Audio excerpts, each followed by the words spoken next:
السلام عليكم، إزيكم عاملين إيه؟ يا رب دايمًا تكونوا بخير وبصحة وفي أحسن حال. النهارده هنعمل مع بعض وصفة من وصفات المخبوزات التحفة جدًا. هنعمل بوريك الأفران بالجبنة.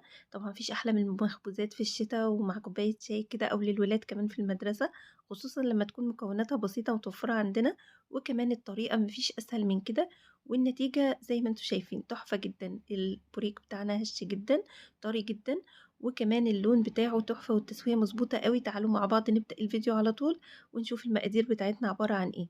هيكون معانا كيلو من الدقيق، دقيق لجميع الأغراض منخول طبعًا، حطينا عليه معلقتين كبار من الخميرة الفورية و3 معالق كبار من السكر، معلقة كبيرة من البيكنج باودر، وكمان معلقة صغيرة من الملح، وهاقلب كده كل المكونات دي مع بعض بالشكل ده. بعد كده هاضيف عليهم تلتين كوباية من الزيت على السمنة، أنا استعملت تِلت كوباية من الزيت وتِلت كوباية من السمنة، تقدروا تستعملوا زيت بس أو سمنة بس زي ما تحبوا. كمان بعد كده هاضيف حوالي كوباية من الزبادي اللي هي بتعادل علبتين، العلبة تقريبًا وزنها 100 جرام. طبعًا هاسيب لكم كل المقادير بالجرامات وبالكوبايات في صندوق الوصف. بعد كده كمان هاضيف 3 معالق كبار من الصلصة. الصلصة بتاعتنا هادوّبها كده في مَيّة دافية، دي كوباية من المَيّة الدافية هادوّب فيها الصلصة. ما ينفعش طبعًا نضيف الصلصة على المكونات الجافة على طول، علشان ممكن تتكتل كده وما تتوزّعش كويس. فهندوّبها زي ما شُفنا كده في كوباية من المَيّة الدافية. بعد كده هاضيفها على باقي المكونات، وهاقلّب كده المكونات مع بعض نبتدي نعجن. طبعًا معانا كمان حوالي نُص كوباية من المَيّة الدافية هنضيفها بالتدريج لحد ما تتكوّن معانا عجينة بالقوام اللي إحنا عايزينه، والقوام اللي إحنا عايزينه النهارده قوام طري كده وإلى حدٍ ما بيلزّق شوية.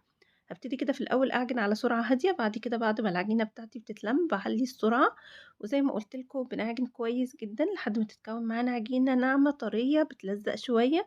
هاورّيكم القوام بتاعها عامل إزاي، شايفين يعني باشيلها بصعوبة كده من العجان. هي بتلزّق شوية بس ما تقلقوش، بعد شوية كده لمّا بتبتدي تخمر معانا بعد كده بتضبط وبتبقى حلوة جدًا. الطراوة والتلزيقة اللي في العجينة دي هي اللي بتخلّي البوريك بتاعنا يطلع طري وهش أوي. هاحطها بقى كده في بولة وهاغطيها وهاسيبها لحد ما حجمها تقريبًا يتضاعف، هتاخد حوالي نُص ساعة في مكان دافي. دلوقتي ده شكلها بعد التخمير. هابتدي أفضّي كده منها الهوا بتاع التخمير زي ما إحنا متعودين، بعد كده هانزّلها قدّامي على الرخامة. وهابتدي دلوقتي أقطّعها. أنا هنا عملت البوريك النهارده بحجم كبير شوية، يعني تقريبًا كيلو دقيق عمل معايا 50 قطعة من الحجم اللي أنتم شُفتوه معايا في أول الفيديو. طبعًا أنتم لو حابين تصغّروا عن كده ممكن أوي تصغّروا عن كده، يعني ممكن الكيلو يعمل معاكم لحد 70 قطعة، حسب الحجم اللي أنتم عايزينه.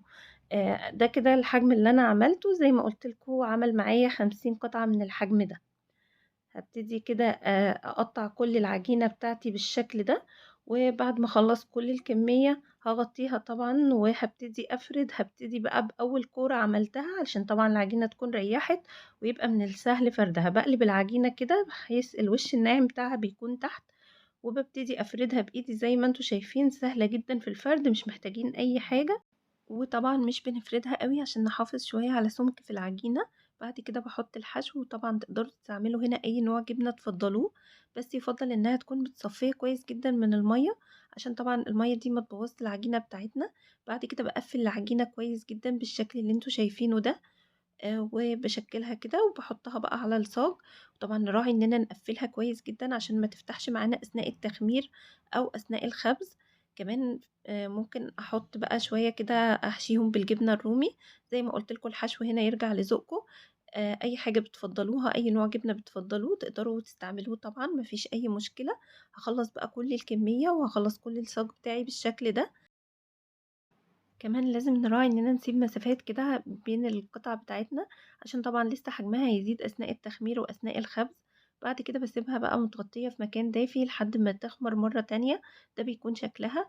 بعد كده بابتدي أدهنها بسائل تلميع، وطبعًا ممكن تستعملوا أي سائل تلميع بتستخدموه في دهان المعجنات، ما فيش أي مشكلة. أنا دايمًا باستعمل كده معلقتين من الحليب مع معلقتين من الحليب البودر وكمان سِنّة من النسكافيه.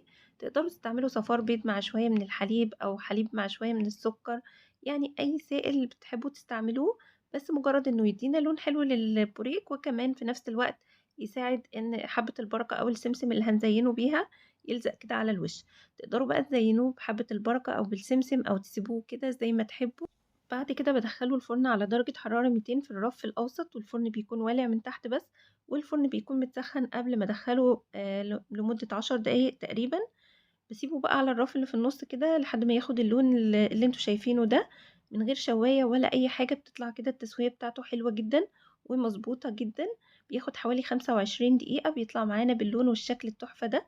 شايفين قد إيه التسوية بتاعته حلوة ومضبوطة، وكمان طري جدًا وهش جدًا. مش قادرة بقى أوصف لكم طعمه حلو قد إيه، وكمان ريحته حلوة قد إيه.